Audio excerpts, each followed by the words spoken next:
Sebetulnya untuk lebih tepatnya sebetulnya dari kami yang memutus. Itu berdasarkan surat tanggal 31 Januari 2025 yang diterbitkan oleh Kementerian Energi dan Mineral Resources Republik Indonesia. Ya. Assalamualaikum warahmatullahi wabarakatuh. Salam, Om Swastiastu, Namo Buddhaya, salam kebajikan. Selamat malam dan salam sejahtera buat kita semua. Pertama-tama, pada kesempatan ini saya baru saja melaporkan dan menghadap ke Bapak Presiden untuk melaporkan capaian dari realisasi investasi triwulan pertama tahun 2025. Alhamdulillah investasi pada triwulan pertama ini sesuai dengan target yang dicanangkan oleh Bappenas yang diberikan kepada kami. Dari total target investasi di tahun 2025 ini sebesar 1.905,6 triliun. Pada triwulan pertama ini investasi yang sudah masuk dan direalisasikan dan sudah dikeluarkan adalah 465,2 triliun atau kurang lebih 24,4%. Dari ini sesuai dengan target kami. Bahkan kalau dibandingkan dengan tahun sebelumnya, year on year itu adalah peningkatan 15,9% atau di tahun sebelumnya itu nilainya 401,5 triliun. Oh, ada di belakang ya. Jadi ini angka yang sangat menggembirakan. Ini menunjukkan juga bahwa keyakinan dan juga confidence dari baik dunia internasional maupun dalam negeri dalam rangka berinvestasi ke Indonesia ini tetap terjaga. Karena kita ketahui bersama investasi itu adalah long term commitment, komitmen jangka panjang. Dan mereka melihat di bawah kepemimpinan Bapak Prabowo ini kestabilan, kemudian juga peace and stability-nya tuh sangat-sangat baik dan sangat-sangat terjaga sehingga investasi yang masuk ini terus bisa berjalan sesuai dengan target kita ke depannya. Dan yang paling penting adalah penyerapan dari tenaga kerjanya. Jadi dari triwulan pertama ini penyerapan tenaga kerja yang dihasilkan dari investasi yang 465,2 triliun itu adalah 594.104 orang atau peningkatan 8,5% dari tahun sebelumnya. Dan kalau kita lihat di sebelah kiri, ini pembagiannya kurang lebih penanaman modal asingnya adalah 230,4 triliun atau 49,5%, dan dalam negeri itu adalah 50,5% atau 234,8 triliun. Ini pun kalau kita lihat konsentrasinya antara Jawa dan luar Jawa, ini alhamdulillah di luar Jawa justru slightly lebih besar, yaitu adalah 235,9 triliun dan di Jawa mencapai 229,3 triliun. Nah, tentunya yang ingin saya sampaikan juga memang kalau kita lihat dari investasi yang masuk ini memang Singapura memberikan kontribusi yang terbesar masih ya. Memberikan terbesar, dan ini sudah selama 10 tahun terakhir Singapura menjadi investor terbesar di Indonesia. Adapun di dalam triwulan pertama ini 5 negara besarnya memang adalah Singapura kurang lebih 4,6 miliar dolar, kemudian Hong Kong dilanjutkan oleh Tiongkok. Hong Kong kurang lebih 2,2 miliar dolar, Tiongkok atau China 1,8 miliar dolar, dilanjutkan oleh Malaysia 1 miliar dolar dan Jepang 1 miliar dolar. Ini saya hanya menggambarkan 5 negara besar yang berinvestasi di triwulan pertama ini. Nanti kami akan memberikan lebih detailnya secara terperinci, kita akan berikan pada saat nanti kita akan melakukan pemaparan lebih panjang lagi. Dan itu pun dalam kesempatan ini saya sampaikan memang investasi itu nomor 1 memang masih berada di, kalau kita lihat dengan provinsi yang ada, pertama memang masih di Jakarta kurang lebih 15% atau 69,8 triliun. Kedua ada di Jawa Barat kurang lebih 14,7 triliun atau 68,5 triliun. Kemudian Jawa Timur 7,8%, 36 triliun, dan kemudian dilanjuti oleh Sulawesi Tengah 32,7 triliun atau 7%, dan juga Banten yang dimana mencapai 6,7 triliun atau 31%. Dan di dalam investasi ini mereka pun berinvestasi di dalam sektor-sektor 5 besarnya kalau bisa saya sampaikan sendiri adalah industri logam dasar, barang logam dan bukan mesin dan peralatannya, smelter dan yang lain-lain itu 14,5% itu yang paling besar, dilanjutkan oleh 14,3% di bidang transportasi, gudang dan telekomunikasi, kemudian pertambangan 10,4%, jasa lainnya 8,8% dan kawasan industri dan perkantoran itu 8,1% atau 37,5 triliun. Jadi ini saya hanya ingin menggambarkan investasi dan yang sedang berjalan, dan kita melihat di tengah tensi geopolitik yang meningkat, geoekonomi yang meningkat, tetapi alhamdulillah kita masih bisa mencapai target investasi walaupun kami mengetahui ada berita-berita, mungkin pastinya para wartawan juga akan bertanya juga mengenai LG, ya kan? Tuh, saya lihat daripada senyum pas saya bilang itu. Ya kalau boleh saya gambarkan sedikit, memang LG ini kan investasi yang totalnya itu tadinya 9,8 miliar dolar terbagi. Memang ini adalah suatu investasi besar, ekosistem dari miningnya sampai, ini kalau saya bilang dari mining, nickel matte, nickel sulfur, prekursor, katoda, anoda, battery cell pack sampai recycle baterainya. Jadi terbagi dalam 4 GV gitu. Dan mereka sudah groundbreaking dan sudah selesai di GV nomor 4. Jadi memang berita yang kemarin mereka mundur itu bukan mundur semuanya, enggak. Mereka sudah melakukan dan sudah selesai di GV nomor 4 senilai 1,1 miliar dolar. Dan ya memang ya Mbak, untuk proyek sebesar ini ya kan, ya tentunya kan negosiasi itu lama, dan memang kita juga melihat ya kita juga ingin berinvestasi ini berjalan. Jadi oleh sebab itu memang diputuskan untuk proyek ini tetap berjalan, tetapi memang digantikan oleh partner lain.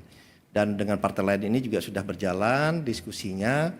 Jadi kami dan pihak dari LG pun tetap komitmen, tetap berinvestasi di bidang-bidang lainnya, dan ini pun masih juga terbuka untuk berinvestasi di bidang yang sama. Jadi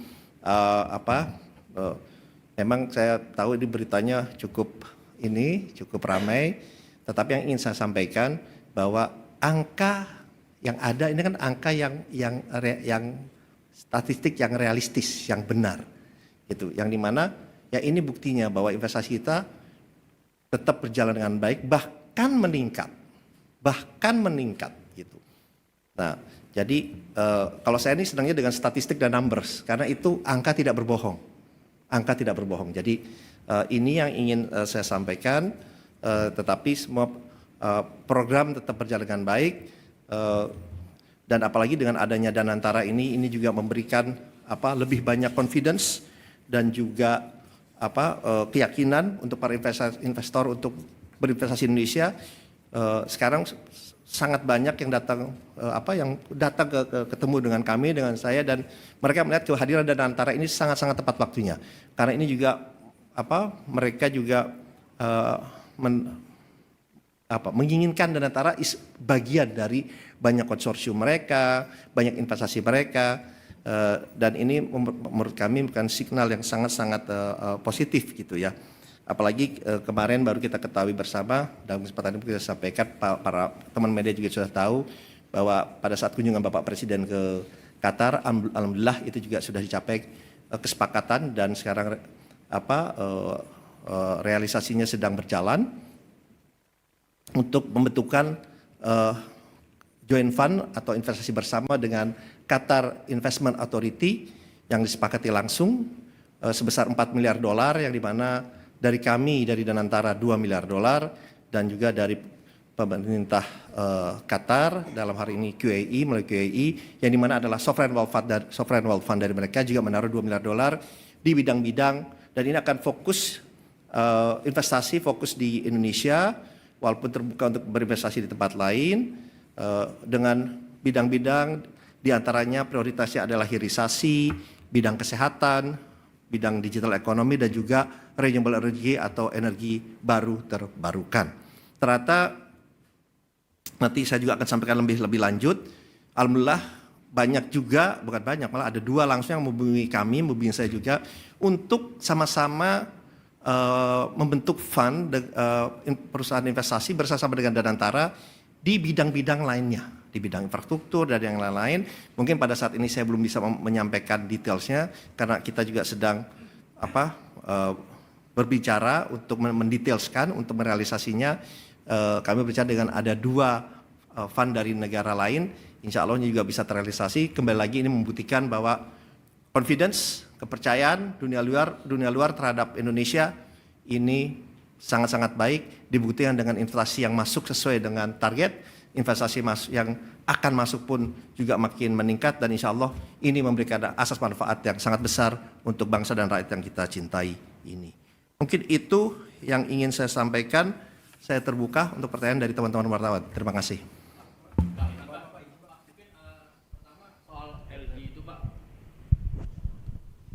Cek. Iya Pak, saya Herdi dari Detikcom Pak. Mungkin pertama soal LG tadi, udah ada surat konfirmasinya langsung belum sih Pak ke pemerintah? Dan itu kan tadi GV ya Pak ya, $9 itu apakah itu $9 miliar semuanya dia keluar atau hanya sebagian? Mungkin rincinya itu berapa Pak? Terus kemudian mungkin penggantinya Pak Bahlil udah sebut Huayo Pak yang punya pabrik nikel di Cina, itu apa benar Pak? Dan dia komitmennya berapa ke sini gitu Pak?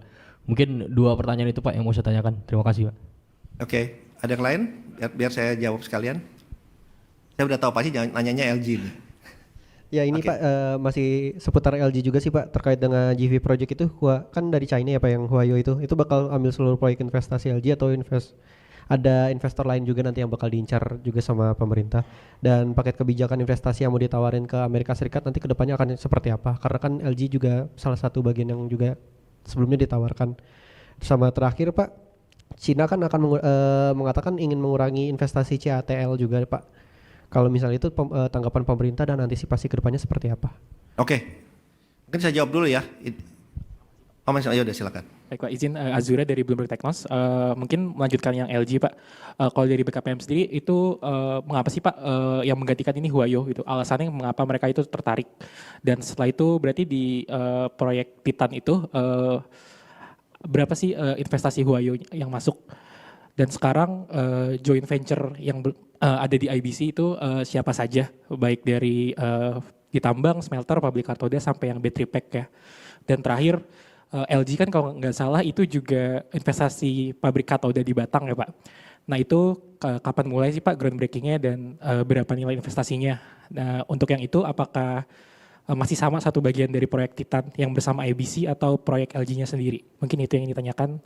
Oh ya sama satu lagi terkait tadi Pak realisasi investasi. Kan di kuartal 1 itu naik sekitar 15% secara year on year. Itu mungkin faktornya apa aja sih Pak? Mungkin bisa dibeberkan kenapa ada kenaikan investasi di kuartal 1 ini. Mungkin itu, terima kasih. Oke, terima kasih. Ini mungkin pertanyaannya juga agak-agak mirip ya. Jadi mengenai dengan adanya investasi LG. Jadi saya ingin sampaikan sebelumnya begini dulu. Bahwa di Indonesia ini sekarang, yang seperti yang saya sampaikan tadi sebelumnya, investasi mengenai the whole ecosystem dari baterai, ini udah ada semua di Indonesia. Udah ada semua di Indonesia. Yang tadi saya sampaikan tadi sempat dari miningnya, baik itu misal contoh di Morowali atau Widabe area, ya terutama itu sudah ada karena saya juga udah lihat ke sana. Itu dari mining kemudian masuk ke prosesnya mau pakai aspal, mau pakai dari nikel matte, nikel sulfat, kemudian ke prekursor, ke katoda, anoda, cell battery, battery pack sampai dengan recycle battery. The whole ekosistemnya di kita udah ada. Ya. Tapi memang investasi yang kita inginkan kan tidak hanya di 1-2 company. Proyek yang sama tadi seperti yang proyek ini kan memang disebutnya ini grand package ya. Ini sebenarnya kan sudah mulai disepakati di tahun 2020 ya, di tahun 2020 dan memang ini suatu pekerjaan besar di mana GV pertamanya nih yang di mana mengenai coal mine-nya ada aneka tambang di situ mayoritasnya ya kan. aneka tambang, kemudian ada konsorsium, ada LG, ada Hyundai dan yang lain-lain. Nah, kemudian ada GV keduanya, ada GV ketiganya katoda, kemudian sel baterai GV keempat. Nah, di sel baterai ini udah berjalan nih, di sel baterai ini. Nah, kemudian memang Pak Bahlil sudah menyampaikan, mungkin saya ingin sampaikan tadi dikatakan bahwa dari sana memutus, sebetulnya untuk lebih tepatnya sebetulnya dari kami yang memutus. Itu berdasarkan surat tanggal 31 Januari 2025 yang diterbitkan oleh Kementerian Energi dan Mineral Resources Republik Indonesia. Ya. Itu kenapa dikeluarkan surat itu, karena memang negosiasinya ini sudah terlalu lama. Sedangkan kita kan ingin semua ini berjalan dengan baik, dengan cepat, karena negosiasinya sudah berlangsung 5 tahun.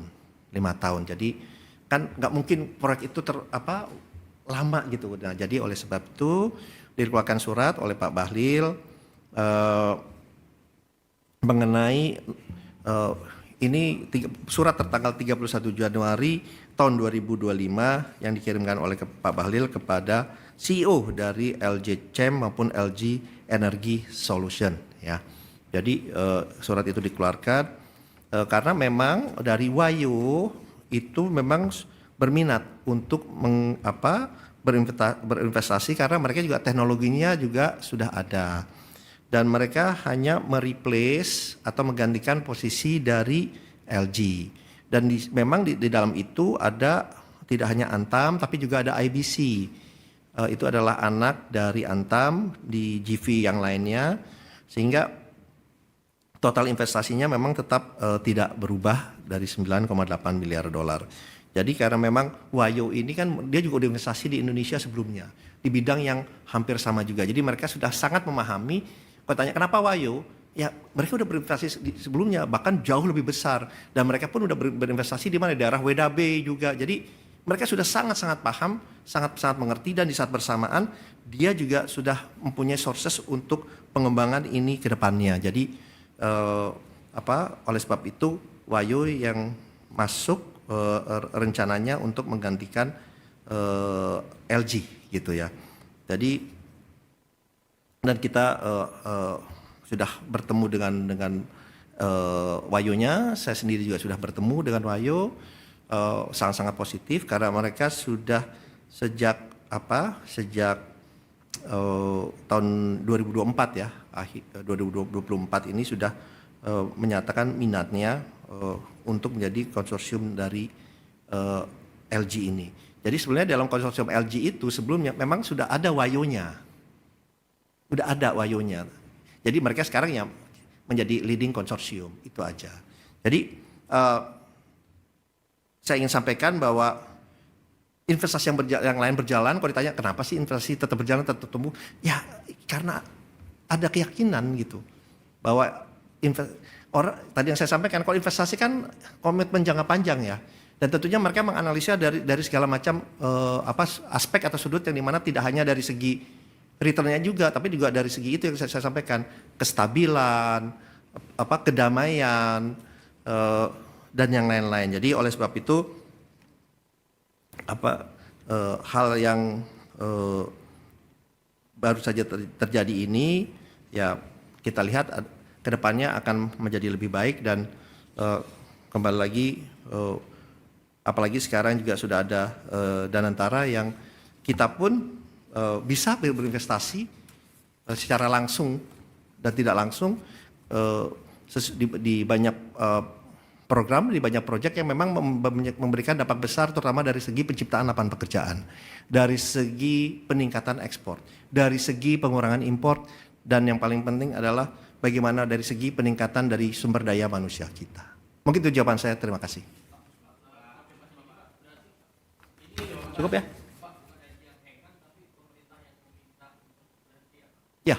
Ya, tadi saya sebutkan tadi kan ada suratnya ya tanggal 1 Januari dari Kementerian Energi dari SDM ya. Ini suratnya. Oke, cukup ya. Terima kasih ya. Makasih teman-teman wartawan. Wassalamualaikum warahmatullahi wabarakatuh.